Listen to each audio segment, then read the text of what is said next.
ভারতের সাথে বাংলাদেশের ক্রিকেট ইতিহাস মানে এক অদ্ভুত অনুভূতির মিশ্রণ। একদিকে গর্ব, অন্যদিকে হতাশা। বাংলাদেশের ক্রিকেট ভক্তদের কাছে ইন্ডিয়ার বিপক্ষে একমাত্র সত্যিকারের সুখস্মৃতি শুরু হয়েছিল 2007 সালের বিশ্বকাপে। তখনকার ভারতীয় দল ছিল তারকায় ভরা। সচিন টেন্ডুলকার, সৌরভ গাঙ্গুলি, রাহুল দ্রাবিড়, যুবরাজ সিং, MS ধোনির মতো কিংবদন্তিরা একসাথে মাঠে। কিন্তু সেই তারকার দলকেই হারিয়ে ইতিহাস গড়েছিল ছোট্ট বাংলাদেশ। তামিম ইকবালের ঝোড়ো ইনিংস, সাকিব আল হাসান ও মুশফিকুর রহিমের পরিণত ব্যাটিং আর মাশরাফি বিন মুর্তজার বিধ্বংসী বোলিংয়ে ভারতকে হারিয়ে দেয় বাংলাদেশ। ত্রিনিদাদের সেই সকালে গোটা ক্রিকেট বিশ্বে বাংলাদেশ নামটা নতুনভাবে উচ্চারিত হতে শুরু করে। সেটি ছিল গর্বের মুহূর্ত, যা আজও প্রতিটি ক্রিকেট প্রেমীর মনে গেঁথে আছে। এরপর বহুবার ভারত ও বাংলাদেশের মুখোমুখি লড়াই হয়েছে, কিন্তু সেদিনের মতো আনন্দ আর ফিরে আসেনি। তবে কয়েকটা ম্যাচ ছিল যেগুলো বাংলাদেশের ইতিহাসে আলাদা করে জায়গা করে নিয়েছে। 2012 সালের এশিয়া কাপ ঢাকার মিরপুরে অনুষ্ঠিত সেই টুর্নামেন্টে ভারতকে হারিয়ে দেয় বাংলাদেশ। সাকিব আল হাসান, তামিম ইকবাল ও নাসির হোসেনের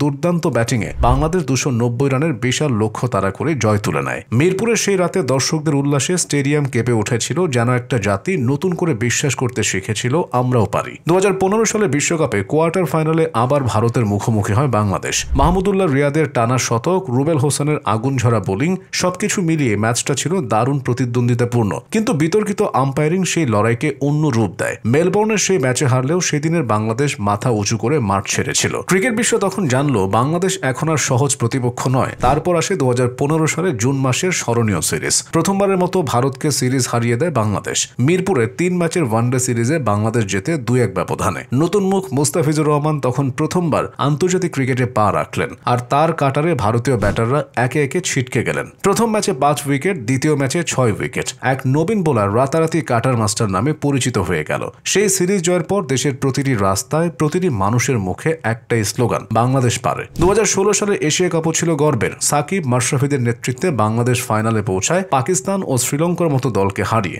যদিও ফাইনালে ভারত জেতে, কিন্তু বাংলাদেশের লড়াই ছিল চোখে পড়ার মতো। টুর্নামেন্ট জুড়ে বাংলাদেশের আত্মবিশ্বাস প্রমাণ করে তারা এখন এশিয়ার বড় দলের কাতারে পৌঁছে গেছে। সব শেষে 2023 সালের এশিয়া কাপ কলম্বোতে অনুষ্ঠিত ম্যাচে আবার ভারতকে হারিয়ে দেয় বাংলাদেশ। শান্তর অসাধারণ ইনিংস, মিরাজের পরিণত ব্যাটিং আর তাসকিনের শেষ মুহূর্তের বোলিংয়ে 6 রানে জয়। এটা হয়তো কোনো বড় টুর্নামেন্টের ফাইনাল ছিল না, কিন্তু ভারতকে হারানো মানেই বাংলাদেশের জন্য আলাদা আনন্দ। সেই ম্যাচ প্রমাণ করে দুই দলের ব্যবধান যতই থাকুক, মাঠে নামলে টাইগাররা কাউকে ছেড়ে কথা বলে না। এই দুই দশকের ইতিহাসে বাংলাদেশ ও ভারতের লড়াইগুলো একরকম আবেগে গাথা গল্প, কখনো গর্ব, কখনো আক্ষেপ। 2007 সালের সেই বিস্ময়কর সকাল থেকে শুরু করে 2023 সালের সাম্প্রতিক জয়, প্রতিবারই বাংলাদেশ দেখিয়েছে তারা হেরে গেলেও হাল ছাড়ে না। ক্রিকেটের এই প্রতিদ্বন্দ্বিতা এক অর্থে প্রতিবেশী দুদেশের ক্রীড়া গর্বের প্রতিফলন, যেখানে হার জয় নয়, গুরুত্বপূর্ণ হলো লড়াইটা। বাংলাদেশ হয়তো এখনো ভারতের মতো শক্তিশালী দল হয়ে ওঠেনি, কিন্তু প্রতিবারই তারা প্রমাণ করে ক্রিকেট শুধু সংখ্যার খেলা নয়, এটি বিশ্বাসের, সাহসের এবং আত্মসম্মানের যুদ্ধ।